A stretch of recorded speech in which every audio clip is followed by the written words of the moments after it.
मित्रों, आज हम जानेंगे गरुड़ पुराण का पहले अध्याय के बारे में। प्राचीन समय की बात है कि नैमिषारण्य क्षेत्र में शौनक आदि ऋषियों ने अनेक महर्षियों के साथ 7000 वर्ष पर्यंत चलने वाले यज्ञ को प्रारंभ किया था, जिससे उन्हें स्वर्ग की प्राप्ति हो सके। उस क्षेत्र में सूत जी पधारे, तब ऋषियों ने उनका बहुत आदर सत्कार किया, क्योंकि सूत जी पौराणिक कथा कहने में सिद्धहस्त थे और उन्होंने विभिन्न रूपों से अनुभव प्राप्त किया हुआ था। इसीलिए सारे ऋषियों ने उनसे कहा, आप हमें इस संसार, भगवान, यमलोक तथा दूसरे शुभ अशुभ कर्मों के बारे में बताएं, जिससे मनुष्य किस रूप को प्राप्त होता है, इसका ज्ञान हमें देने की कृपा करें। सूत जी ने कहा, इस संसार जगत के निर्माता भगवान विष्णु हैं।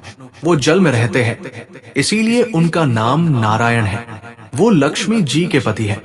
भगवान विष्णु ने हर युग में भिन्न भिन्न अवतार धारण करके पृथ्वी पर जन्म लिया है, ताकि वो अधर्म का नाश कर सके और पृथ्वी की रक्षा कर सके।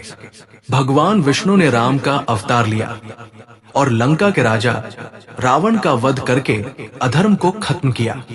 उन्होंने नरसिंह रूप में राजा हिरण्यकश्यप का वध करके भक्त प्रहलाद एवं दूसरे प्रजा की रक्षा की। भगवान विष्णु ने वराह रूप में भी अवतार लिया, ताकि पृथ्वी का उद्धार कर सके, और फिर मत्स्य रूप में अवतार लिया। वेदव्यास जी भगवान विष्णु के ही अंश हैं। वेदव्यास जी ने ही पुराणों की रचना की है। कहा जाता है कि एक सर्वोत्तम वृक्ष भगवान विष्णु है।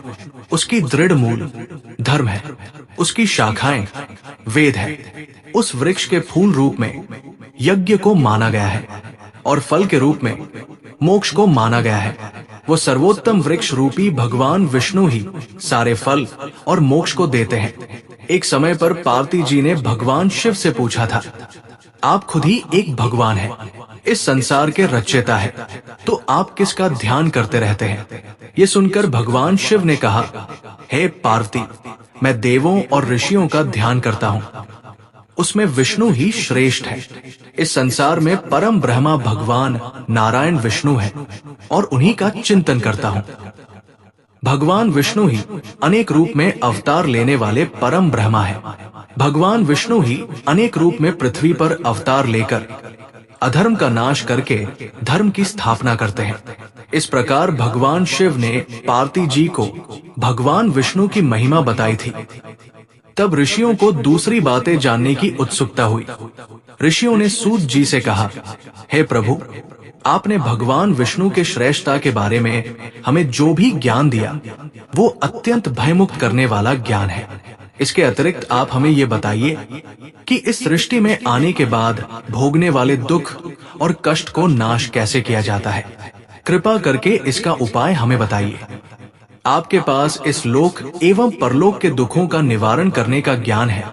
हम ये जानना चाहते हैं कि यमराज के मार्ग तक पहुंचने में मनुष्य को किस प्रकार की मुसीबतों का सामना करना पड़ता है। सूत जी ने कहा, एक समय पर गरुड़ जी ने भी ऐसा प्रश्न भगवान विष्णु से किए थे। उस समय भगवान ने जो भी ज्ञान दिया था, वो ज्ञान मैं आप लोगों को दूंगा। यम का मार्ग बहुत कष्ट वाला है, किंतु आप अगर अपने कल्याण के लिए ये जानना चाहते हैं, तो मैं आप लोगों को इसके बारे में बताता हूँ। गरुड़ जी ने जब भगवान विष्णु से पूछा था कि आपके नाम की आराधना करना तो अत्यंत सरल है, तो फिर आपकी भक्ति करने के उपरांत भी मनुष्य नरक में क्यों जाता है? आपकी भक्ति के भिन्न भिन्न मार्ग और गतियां हैं, फिर भी मनुष्य जब आपकी भक्ति से वंचित रह जाता है, तो उसे ये दुर्गम मार्ग कैसे मिलता है और इसके कष्ट क्या हो सकते हैं? पाप करने वाले पापियों की किस प्रकार दुर्गति होती है और किस रूप में उनको नरक मिलता है? आप मुझे कृपा करके बताएं। ऐसे पूछने पर भगवान विष्णु ने गरुड़ जी को कहा, हे गरुड़, मैं तुम्हें यम के मार्ग का ज्ञान देता हूँ। इसी मार्ग से पापी लोग यमलोक को प्राप्त करते हैं। इसका वर्णन अत्यंत भयानक है। जो मनुष्य उग्र स्वभाव के होते हैं, धन और मर्यादा का ज्ञान जिसमें नहीं है, जिनको संसार में मोह माया है, वो मनुष्य अपवित्र होते हैं। और वही नरक लोक में जाते हैं। दानवीर मनुष्य मोक्ष को प्राप्त करते हैं और पापी लोग कष्ट पूर्वक यम की पीड़ा भोगते हुए नरक में जाते हैं। दुष्ट और पापी लोगों को इस संसार में किस प्रकार के दुख मिलते हैं, उनकी मृत्यु किस प्रकार होती है, उसका ज्ञान मैं तुम्हें देता हूं।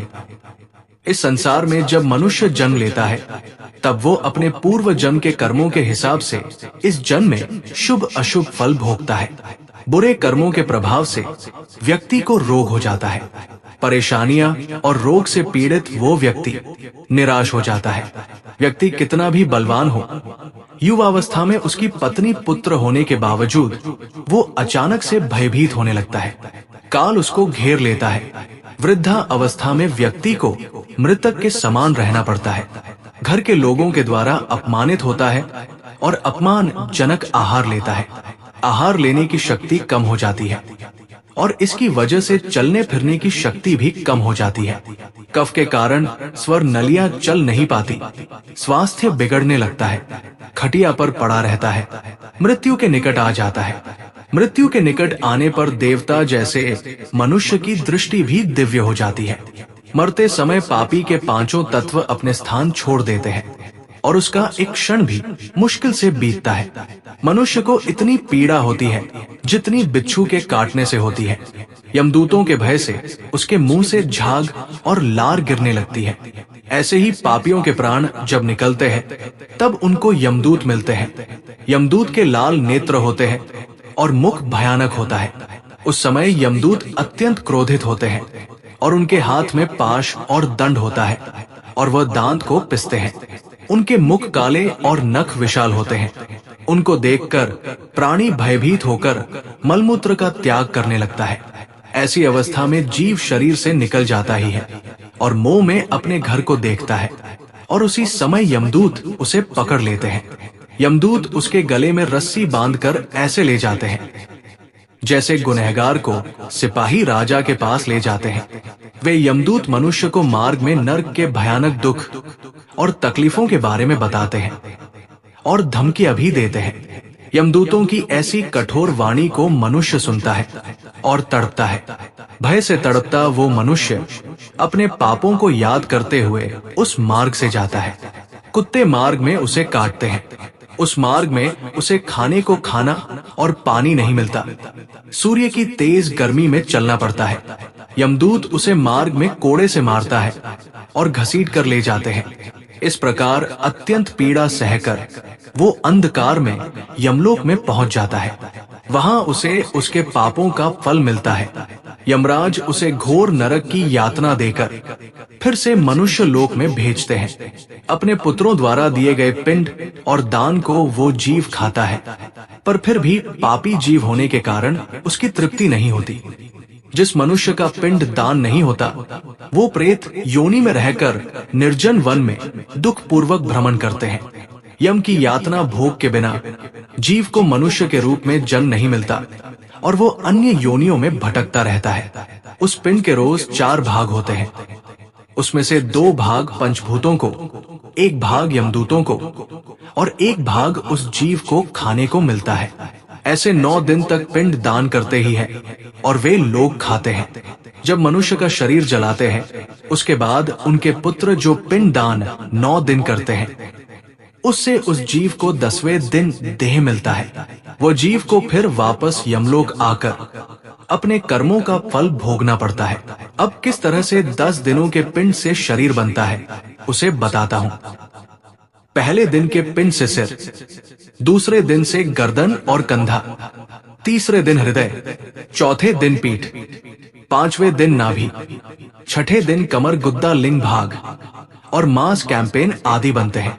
7वें दिन हड्डी और 8वें 9वें दिन जंघा और पैर और फिर 10वें दिन के पिंड से इस शरीर में सुख सुविधा तृषा की उत्पत्ति होती है।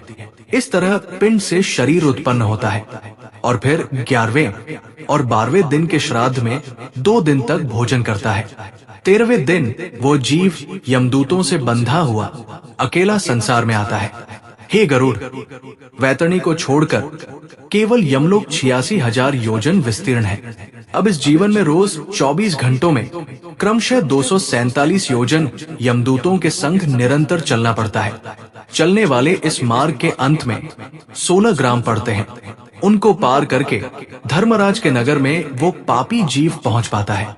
उन सब नगर के नाम कुछ इस प्रकार है: सौम्यपुर, सौरिपुर, नगेंद्रवन, गंधर्वपुर, शैलाग्राम, क्रौंचपुर, विचित्र भवन, बहवापदपुर, दुखपुर, नानाक्रंदपुर, सुतप्तवन, रौद्रपुर, पयोवर्षणपुर, शीताढ़ेपुर और बहुभीतिपुर। और इसके बाद यमपुरी है। यमलोक में जाने वाला मनुष्य अत्यंत पीड़ा भोगता है और अपने कर्मों को याद करते हुए पीड़ित होता रहता है। अपने कर्मों के विषय में चिंतन करता हुआ अनेक दुख भोगता है। इस पर भी यदि वो दोबारा जन्म प्राप्त करता है, तब फिर उसी प्रकार भगवान को भूलकर कर्म करता है। बोलिए राधे राधे।